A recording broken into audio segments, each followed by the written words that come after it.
This week, the S&P 500 has hit new all-time highs, but our next guest thinks that this has nothing to do with what's really going on in the economy. Gerald Celente, a fan favorite of Kitco, publisher of the Trends Journal. Gerald, welcome back to the show. Oh, thanks for having me on.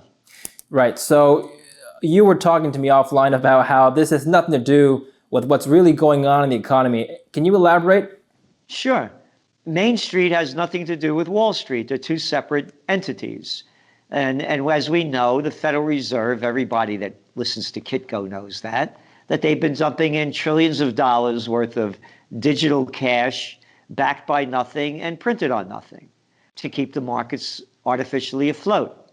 Mm. And of course, the government as well, dumping in all this money. So now, this is from Monday's Wall Street Journal, front page. Cyclical stocks are leading latest leg of market recovery. Here it is, right? So now, as you mentioned, the S&P 500 hitting new highs, bounced back from the coronavirus lows, and the NASDAQ keeps making new highs. Then you open the paper up on page 3, big story, more people go hungry and seek food aid as recession takes toll. Yeah. Main Street and Wall Street, totally separated. But Gerald, wouldn't you say that bad news is good news now? Because like you just said, more people are going hungry. The Fed needs to pump in more money and more stimulus is going to drive up the stock markets. What would you think about that? Exactly. And it's artificially floating it up. And that's why people are buying gold and silver and cryptocurrencies. Yeah. Because they know that every central bank around the world is artificially inflating their equity markets and economies. Here's the deal. As I mentioned to you, and it's right in black and white, so I'm not making this up, and everybody knows the unemployment numbers, and people that listen to your show and read our magazine know, oh, what did Yelp come out with? Oh, 60% of the restaurant businesses aren't going to reopen. Oh, the hospitality sector, it's doing great. Oh, how many hotels are going bust? Oh, why don't you take a flight on one of the great airlines? What is their travel down like, what, 85%? And the casinos, they're only off 98%. I'm not making these numbers up. Oh, and the market's going up? Here's why they're keeping the markets up. Everybody on Main Street that's working or is out of a job knows how bad it is. They want to artificially keep the markets up because when the markets crash, then the people say, oh, the markets crashed. Oh, this is really bad. So the markets are the artificial inflator to keep the people from knowing how low this is going and how bad it is. One follow-up question to that. Do you think that the average Joe who doesn't follow the markets really cares about where stocks are going as an indicator of real life? Like you said, people who live in the real world know how bad it is. So my question is, what's the political incentive for Trump to keep markets at an all-time high? Joe Blow doesn't care. It's the people have no idea how bad it is. And it's not a Trump, it's the whole system. Here, let's go back to when they started locking down everything. It's going to be a V-shaped recovery. Remember that one? Yeah. Oh, how about this one? The average person? Oh, it'll come back. Oh, it'll come back. They don't want the people to know how bad it is. They artificially inflate the markets. And again, the numbers just came out this week. 12 people in America, 12 of the billionaires in total got $1 trillion richer. It just came out. So all the markets have nothing to do with the reality on Main Street. It's like going to the movies. It's just a front. And as long as they keep that front going globally, it keeps riots from going bigger than they are. It keeps protests from getting, before this happened, let's go back to 2019. Oh, there was negative GDP in Japan, negative GDP coming out of Germany. Oh, how about Mexico? Oh, yeah, they were in a recession already.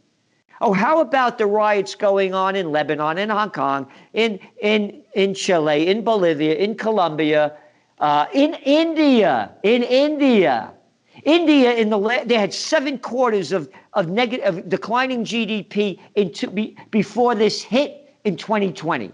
They fired over 1 million people in the auto industry in India. Oh, China, the auto industry was going down there big time. What was their GDP? Oh, it matched 1990 rates. The governments are doing everything they can to artificially prop this up. So and Gerald, they used the COVID thing to stop the riots, close them down. So now, when it goes down again, the people will be back on the streets again. Gerald, let's talk about your newest trends journal, Freedom or Tyranny. I love that title. What do you mean? Well, it's from a great piece of art back in the day in France, and when they were fighting for freedom. Yeah. And that's what we have now. It's either freedom or tyranny. When I was a kid, they used to have us hiding under desks doing air raid drills in case an atom bomb went off. Then they had us, when we were too big to get under the desk, they had us standing in a hallway in the school like this and telling us, if you see a flash, don't look at it. Mm-hmm. If I see a flash, before I blink my eyes, I'll be dust. You think hiding under a desk is going to help save my life if an atom bomb goes off? These are the same imbeciles, morons that are making up these rules that have put tyranny and fear in our lives and sucked freedom away from it. I'll tell you what. You go to a restaurant, when you sit down, whether it's inside or outside, you can eat without your mask off. You know why? Because that virus, it stops right at the height of that table. But when you stand up, put that mask on, because that virus will get you. Hey, if you're in Europe, if you're a meter away, you're socially distanced perfect, because that virus stops right at a meter. But if you're in America, we got 2 meters. I'll tell you what, let's go to Italy. It's only 1.5 meters. Again, the people that are dying, you're up in Canada, look at the facts. 80% of the people that died chronically ill people from nursing homes. What are the other deaths? Why is America's death rate so high? Obesity, type 2 diabetics. The numbers are there. Oh, I know somebody that knew somebody. No, I don't care. I'm just going by the numbers and the facts. Tyranny has taken away freedom. I'm the governor. I'll tell you what to do. We don't have to pass any laws. I'm in charge. That's what the cover is. And I want to make this clear. As long as they keep this going, as long as they have people masked up, people aren't going to go out. They're not going to spend money. They're living in fear. This thing's going to go down bigger and bigger, but good for gold. They'll be printing more digital trash backed by nothing and printed on nothing, and the prices will continue to escalate, and it's global. Gerald, Dr. Anthony Fauci has come out and recommended universal mask wearing. Do you agree with that? Again, go by the data. Oh, you mean that Fauci? Why don't you go back a little further, go back to March and check him out on CBS, telling him you don't have to wear masks. That Fauci? Oh, how about going back to the Centers for Disease Control, the World Health Organization, who gave the ineffectiveness of wearing masks and recommended not to wear them until they got political pressure back in June to have everybody wear them. I'm just going to quote a study. Goldman Sachs, the investment bank, recently did a study about mask wearing and the potential impact on the economy. And they concluded, and I'm just going to quote the report, the economy could benefit significantly from such moves, referring to a national mandate of mask wearing, especially compared with the alternatives of a return to a broader lockdown. Basically what they're saying is if we don't wear masks, people might get more infected, and we might go back to a lockdown, which is worse for the economy. Would you agree or disagree with that point of view? I would say, what do they know? This is Goldman Sachs. And now here's a fact that they don't talk about in the media. Did you ever hear of a country called Finland, Norway, Sweden, Denmark, Netherlands. Oh, they're not wearing masks. They're not wearing masks. The people that are, they're not wearing masks. Again, the ineffectiveness of it is in the data. You look at the packages of most of the masks that people are wearing, or whether they got a thing around their neck playing the long range or whatever it might, they don't work. And again, the people that are dying from the virus, when you add up all the numbers, 740,000 dead around the world. Oh yeah, as I said, only 1.5 million died of air polluted related diseases in China last year, only 1.3 million in India. Again, the numbers are adding up to nothing. Take California. Place has been locked down as long as you have.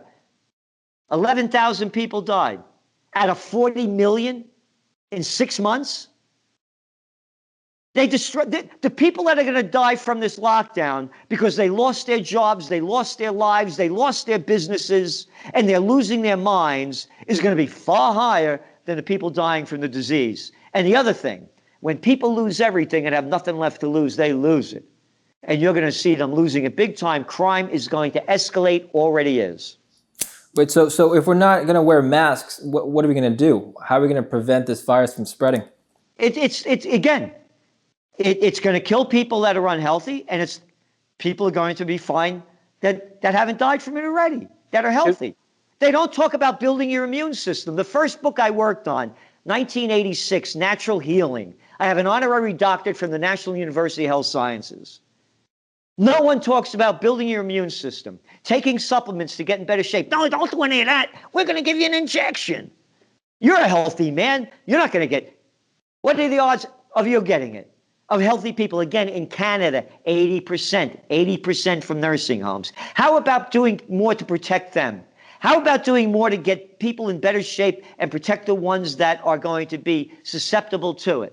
Okay, I mean, the U.S. has led the world in the number of cases, 5.5 million cases confirmed, 172,000 deaths.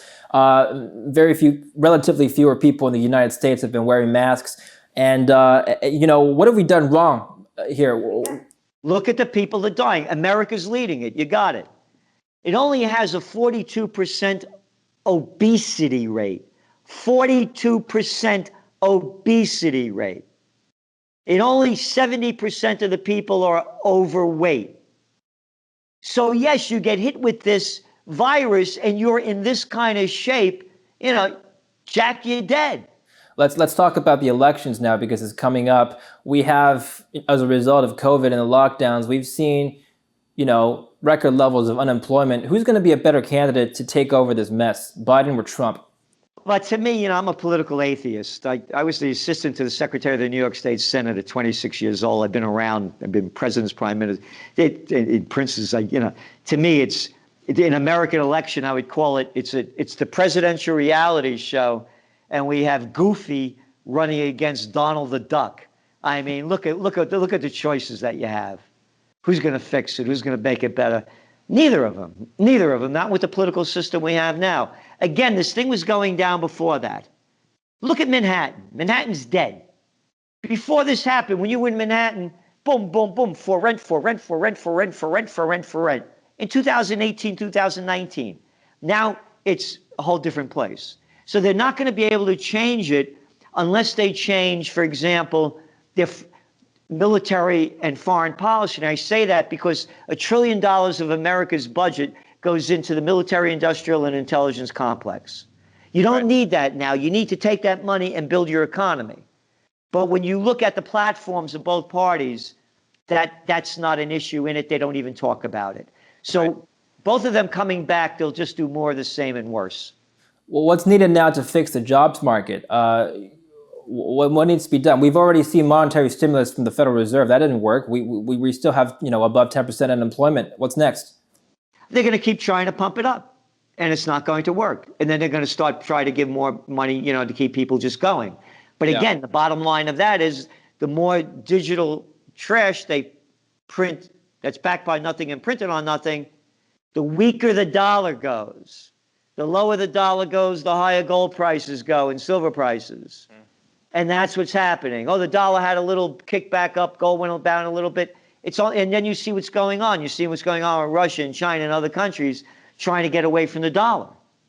So now, what are they talking about? The beginning of this year in January, the United States may have a $1 trillion deficit. Oh, and now they're talking about almost a $4 trillion deficit. $4 trillion. So what I'm saying is the actions that they're taking are only more destructive. And as you see other countries trying to get away from the dollar, and that happens, and the reserve currency goes down, this country crashes. So do you think there's going to be inflation or deflation? I call it dragflation, in that you're going to see the economy going way down, but inflation going up for two reasons. Yeah. Inflation going up because it's going to take, I don't care what country it is, the value of your currency is going to go down. So it's going to take more of your currencies to buy that product. So that's inflationary. Number two, because they've closed down everything, there's a supply chain breakdown. You go into stores, they're empty, shelves are empty. We have construction going on here in one of my buildings. We can't get pressure-treated lumber. We can't get electrical equipment. Prices are going up because they locked down everything. So you have a shortage of supply at the same time when your currency is weakening. So it's dragflation. The economy is going to go down hard, and inflation is going to go up. Okay, last question and a half for you, Gerald. What are you looking for? What's the next big market mover that the Trends Journal was following? Is it COVID-19? Is it an economic recovery? Is it the Fed? Is it elections? China, U.S. tensions? What is it, Gerald? It's going to be, I believe, September or October, we're going to see the markets unravel the way they should. There's absolutely no reason for them to be going up. Only a few stocks should be going up, and the whole thing should be breaking apart. When the winter starts coming back in, people start getting real again. It's summertime. You have a different frame of mind. When all of these schools don't reopen and all these college towns start going bust, as crime rates start going up, equity markets start going down, that's what we're looking for. The election's not going to make any difference to the equity markets at all. Very good. Gerald, I want to thank you so much for coming on the show today with your thoughts. It's always a pleasure. Thank you very much. And thank you so much for having me on. I really appreciate it. We'll speak to you again soon. Thank you for watching Kitco News. I'm David Lin. Stay tuned for more.